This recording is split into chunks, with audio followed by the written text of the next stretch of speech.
Remember when you bought things? I know, it feels like a distant memory, like dial-up internet or affordable concert tickets. You'd go to a store, hand over some cash, and walk out with something that was yours. A movie on DVD, a music album on a CD, a car with keys that belonged to you, not a company you paid every month. That was the old way, the ownership era. It seems so simple now, almost quaint. You paid once, and the transaction was over. You owned it. Today we live in a different world. We don't buy, we subscribe, we don't own, we rent. Everything, and I mean everything, is available for a small monthly fee. Your movies and TV shows, that's a subscription to Netflix, Hulu, Disney Plus, and 5 others you forgot you signed up for. Your music, Spotify or Apple Music has you covered. Even the software on your computer, the apps on your phone, your daily news, your workout routine, and the food that arrives at your door, it's all part of the subscription economy. We've traded ownership for access. We've traded a one-time cost for a never-ending payment plan. We are all tenants in our own lives, paying rent for the very things that make up our daily routines. This shift wasn't an accident. It was a carefully designed business revolution. Companies realized it was far more profitable to rent you something forever than to sell it to you once. Why take a single payment when you can get a steady stream of income month after month, year after year? It's the ultimate business model. They hook you with convenience, a low entry price, and the promise of endless options. But these small, recurring charges are designed to fly under the radar, quietly siphoning money from your bank account while you're busy binge-watching the latest hit series or trying out a new meal kit. We rent our entertainment, our tools, our transportation, and even our clothes. But as we sign up for one more free trial, one more essential service, we have to ask ourselves a critical question. In this new world, where we pay for everything but own nothing, who really holds the power? And what is the true cost of renting our own lives one monthly payment at a time?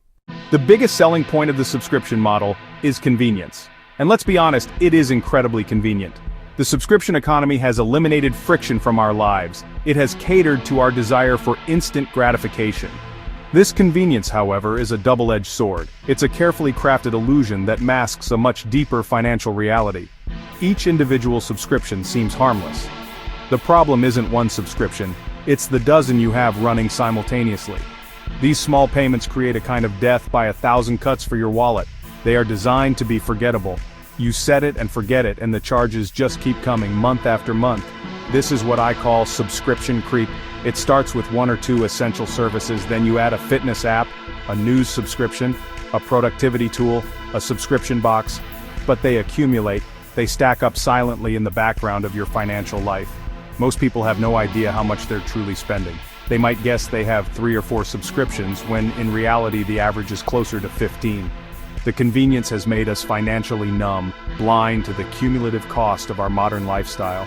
So while we enjoy the immediate benefits of this on-demand world, we are slowly being trapped. We are paying for access, not assets. We are building no equity. The question we need to start asking is whether this convenience is truly serving us, or if we are the ones serving the subscription machine. Let's start with the big one: entertainment. Today, the entertainment landscape is a battlefield, and we are the prize. Each service has its own must-see exclusive. You want to watch The Mandalorian? You need Disney Plus. Eager for the next season of The Boys? That's on Prime Video. Want to catch up on Ted Lasso? You have to subscribe to Apple TV Plus. The fear of missing out, or FOMO, is the ultimate sales tool. Companies know you don't want to be the only person at work who hasn't seen the show everyone is talking about, so you sign up, just for a month, you tell yourself. But that month turns into a year, and the bill keeps coming. The moment you stop paying, your meticulously curated playlist, your downloaded albums, your entire music library, it all vanishes. You're left with silence. We have access to more content than any generation in history, yet we spend half our time scrolling. And while we scroll, the meter is running. The subscription model didn't stop at your screen. They looked at every part of our daily lives and asked, how can we turn this into a recurring payment? Your gym membership is the classic subscription. A recurring charge that hits your account whether you go once a week or once a year. It feels modern and efficient. But this convenience comes at a premium. You're not just paying for food, you're paying for the service, the packaging, the delivery. Your entire lifestyle can now be rented. You're subscribing to a version of your life that is entirely dependent on these monthly payments. If the payments stop, the lifestyle disappears. But have you ever actually done the math? I mean, really sat down and added it all up? This is the part they don't want you to do. Studies show the average American household seriously underestimates their subscription spending. The reality? It's often closer to $250 or even $300. That's over $3,000 a year. That's enough for a serious vacation, a down payment on a car you actually own, a significant boost to your savings or investment account. Over the long term, the numbers become truly staggering. That $15 a month for a video streaming service? Over 10 years, that's $1,800 for something you never own. This is the hidden cost of convenience.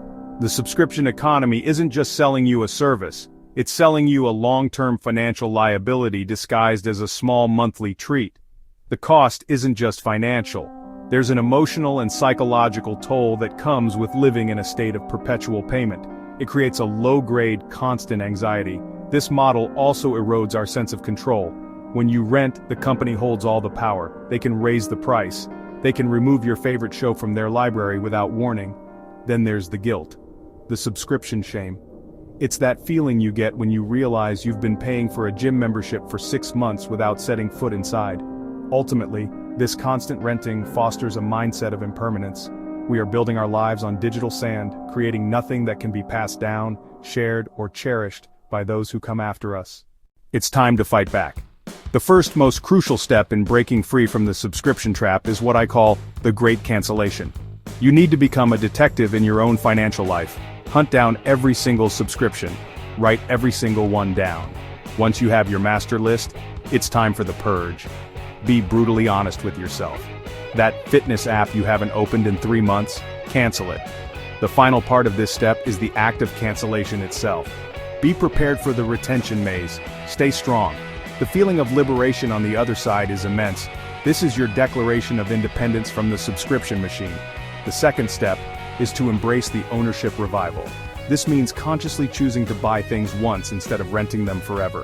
By making a one-time purchase, you liberate yourself. You are building a life filled with assets, not liabilities. Breaking free is also about becoming a smarter, more conscious consumer. Responsible sharing and intentional simplifying. It's about replacing paid convenience with a little bit of resourcefulness. It's about choosing a more minimalist, intentional lifestyle. The convenience is a cage, and the monthly fees are the bars. But it doesn't have to be this way. The ultimate control switch is yours. This process of untangling yourself from the subscription trap is empowering. You move from being a passive tenant in your own life to an active owner.